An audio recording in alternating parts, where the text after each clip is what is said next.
Assalamualaikum warahmatullahi wabarakatuh. Kami dari kelompok 3 ingin mempresentasikan tentang analisis kebutuhan pasar sneakers di Indonesia. Analisis kebutuhan ini bertujuan untuk memahami tren pasar sepatu olahraga di Indonesia dengan fokus produk sneakers. Selanjutnya, meningkatnya tren olahraga maraton dan gym di kalangan masyarakat. Olahraga maraton meningkat popularitas maraton di Indonesia, khususnya di Sulawesi, mendorong kebutuhan akan sepatu olahraga yang berkualitas. Tren gym meningkatkan kesadaran akan pentingnya kesehatan dan kebugaran, mendorong banyak orang untuk bergabung dalam gym, sehingga meningkatkan permintaan terhadap sepatu olahraga. Baik, selanjutnya profil konsumen potensial kaum milenial, Gen Z, dan masyarakat luas. Kaum milenial lebih aktif dalam olahraga dan bersedia mengeluarkan uang untuk produk yang berkualitas. Sedangkan Gen Z sangat peduli dengan tren, gaya hidup sehat, dan brand yang mendukung nilai-nilai mereka. Dan satu lagi, masyarakat yang luas. Masyarakat yang luas dengan kesadaran kesehatan yang meningkat juga menjadi tren pasar yang potensial. Baik, selanjutnya pembuatan website e-commerce sneakers.aas.biz. Presentasi ini membahas langkah-langkah pembuatan e-commerce sneakers.aas.biz, mulai dari analisis kebutuhan hingga potensial SEO. Baik, selanjutnya analisis kebutuhan. Target pasar. Target pasar kami adalah kaum milenial dan Gen Z serta masyarakat luas yang tertarik dengan gaya hidup sehat dan olahraga, terutama lari maraton. Satu lagi, alasan produk sneakers. Tren lari maraton dan gaya hidup sehat mendorong peningkatan penjualan sepatu dan sneakers. Kamu melihat peluang besar ini di pasar saat ini. Baik, platform yang kami gunakan CMS WordPress. Kami memilih WordPress sebagai platform CMS karena kemudahan penggunaannya dan ketersediaan tema atau template menarik dan dapat disesuaikan dengan tampilan website kami.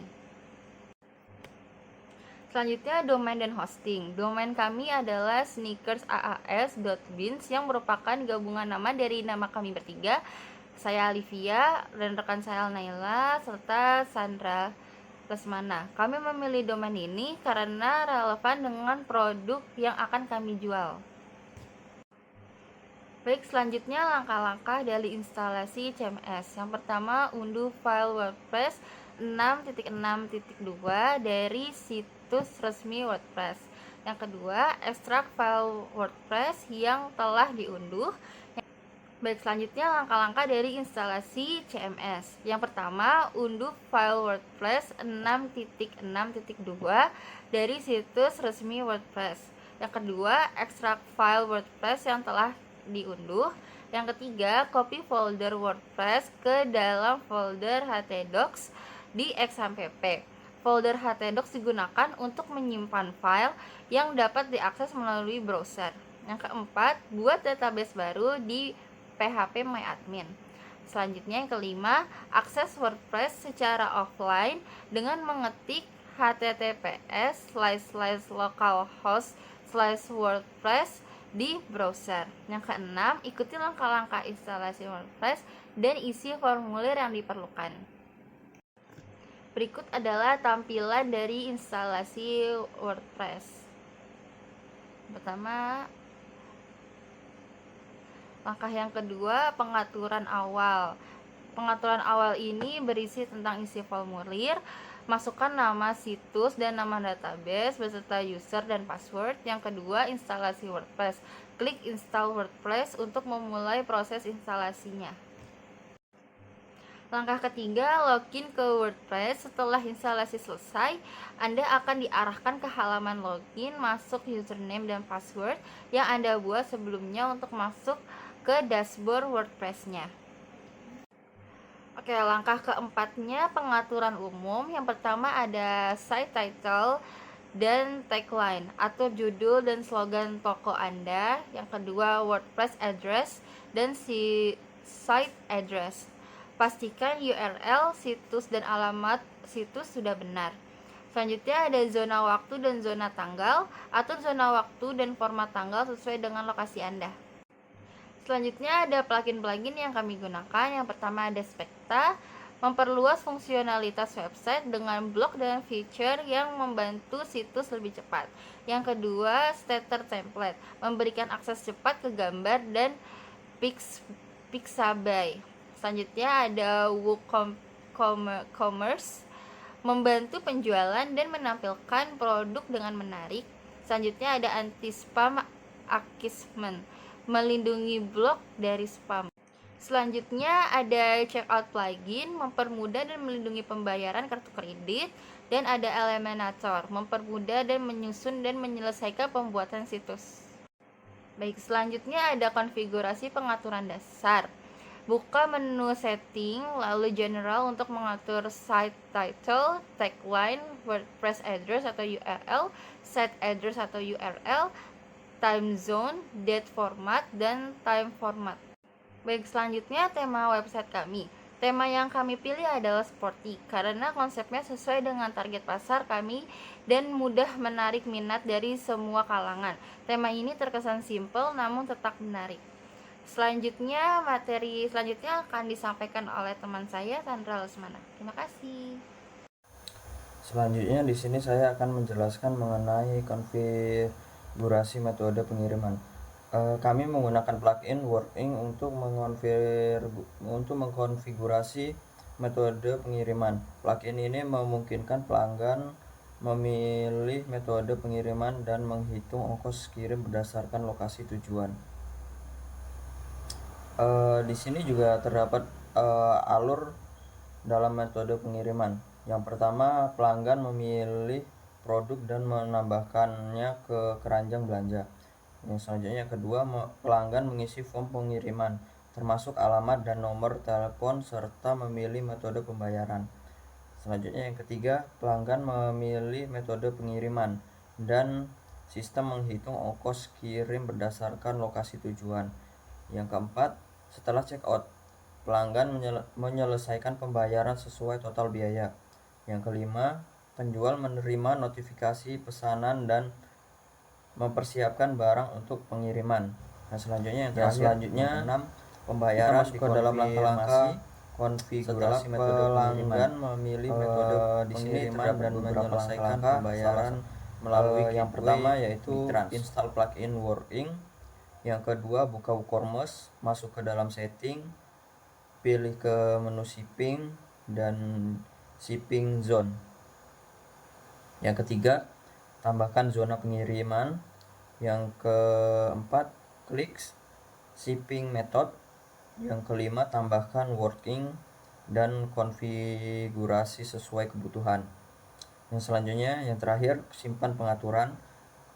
Dan pada halaman checkout, pelanggan dapat memilih metode pengiriman setelah mengisi form alamat. Selanjutnya kita masuk ke dalam registrasi pengguna dan autentikasi. Di sini terdapat dua user. User yang pertama itu sebagai admin dan yang kedua itu sebagai customer. Jadi admin ini adalah akun yang memiliki peran sebagai mengelola website dan mengelola barang. Yang selanjutnya yaitu customer. Customer ini memiliki peran sebagai pelanggan. Selanjutnya kita masuk ke proses checkout. Jadi di proses checkout ini juga dibagi menjadi beberapa bagian. Yang pertama itu tambahkan ke keranjang. Pilih produk yang ingin dibeli dan tambahkan ke keranjang. Yang kedua yaitu isi data diri. Itu memasukkan informasi pengiriman dan detail kontak. Yang ketiga itu pilih metode pembayaran. Di sini itu memilih metode pembayaran yang diinginkan. Yang selanjutnya yang terakhir yaitu konfirmasi pembelian. Tinjau pesanan dan konfirmasi pembelian. Selanjutnya di sini kita masuk ke dalam keamanan dan sertifikat SSL. Di sini kita perlu menginstal plugin Reality Simple SSL untuk mengamankan situs Anda dengan sertifikat SSL. Ini akan memastikan bahwa data yang ditransfer antara server dan browser pengguna dienkripsi. Ini juga berguna untuk meningkatkan keamanan dan kepercayaan pengguna. Yang selanjutnya yaitu optimasi SEO. Di sini terdapat beberapa langkah-langkah ya. Yang pertama yaitu teliti kata kunci yang relevan. Yang selanjutnya optimalkan judul dan deskripsi halaman. Yang ketiga tingkatkan kecepatan situs web. Jadi kecepatan situs web itu juga berpengaruh terhadap website kita. Yang selanjutnya yang keempat yaitu buat tautan internal yang kuat. Yang terakhir yaitu bangun tautan eksternal berkualitas. Dan optimasi SEO ini juga memiliki tujuan.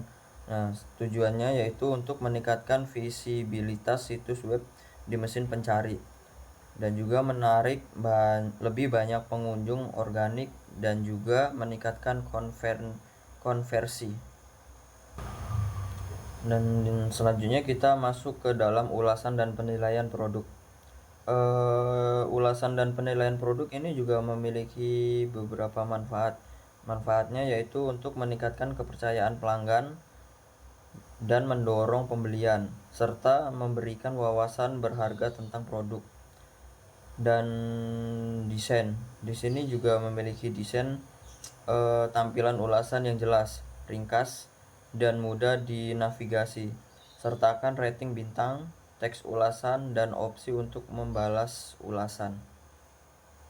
Itu juga berpengaruh terhadap web yang atau produk yang kita jual di dalam web tersebut. Perkenalkan, saya Alnela Rizawilанski. Saya akan melanjutkan materi tentang pembuatan konten dan juga blog.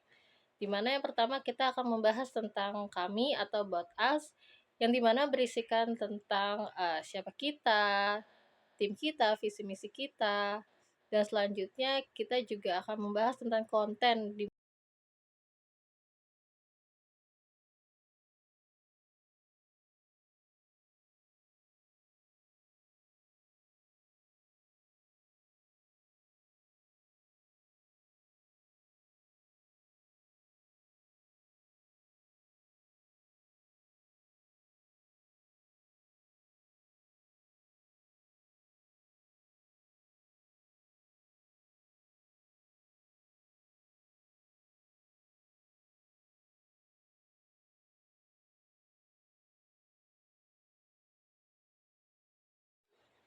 dan selanjutnya di bagian konten itu diisi dengan detail produk kita dan juga berisikan postingan-postingan menarik seperti promo dan juga yang sedang terbaru, produk-produk terbaru dari toko kita.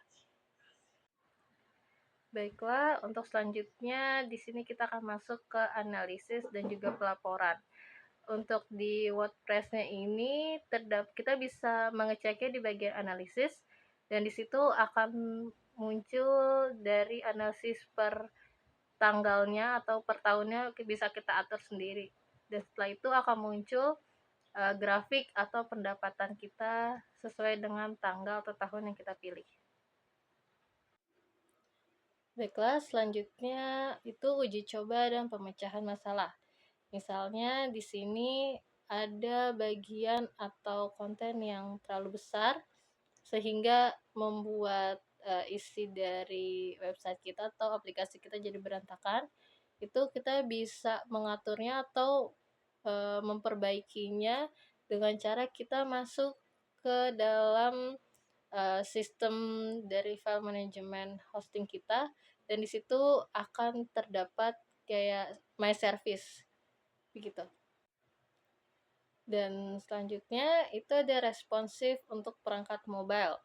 Apakah website kita ini, aplikasi kita ini akan responsif terhadap desktop, tablet, atau tablet, dan juga di smartphone atau handphone. Dimana untuk pengalaman yang optimal ya, jadi aplikasi kita bisa dibuka di mana saja. Nah, berikut ini tampilan aplikasi kita saat dibuka di desktop atau di komputer. Dan ini tampilan aplikasi kita di smartphone. Dan yang terakhir ini tampilan aplikasi kita di tablet. Baiklah, selanjutnya untuk cadangan dan tingkat keamanan. Untuk melakukan percadangan, kita dapat melakukan dengan cara pembackupan ya, secara teratur di file manager yang terdapat pada aplikasi hosting kita. Jadi, pada di aplikasi hosting ini, kita bisa lihat ya di sini, di file manajernya, kita bisa melakukan backup di bagian sini.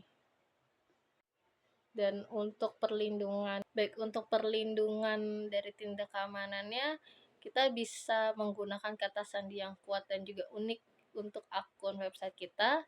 Dan juga yang pasti kita harus memperbarui perangkat lunak atau aplikasi kita secara teratur untuk mengatasi kerentanan. Baiklah, untuk peluncuran strategi dan juga pemasarannya, yang pasti kita akan menentukan tanggal peluncuran dan juga rencananya. Mau promosinya seperti apa, terus mau dibagikan ke media sosial apa, dan juga yang pasti posternya untuk aplikasi kita tuh seperti apa. Ini contoh poster untuk toko kita ya. Baik, selanjutnya untuk pemeliharaan dan pembaruan itu ada juga untuk pembaruan konten, perbaikan book, dan juga peningkatan keamanan. Untuk poin terakhir, untuk pemeliharaan dan juga pembaruan, kita bisa melakukan pemeliharaan dan pembaruan itu di tempat hosting ya yang berada pada WordPress manajemennya. Terima kasih presentasi dari kelompok kami. Kurang lebih mohon maaf. Wassalamualaikum warahmatullahi wabarakatuh.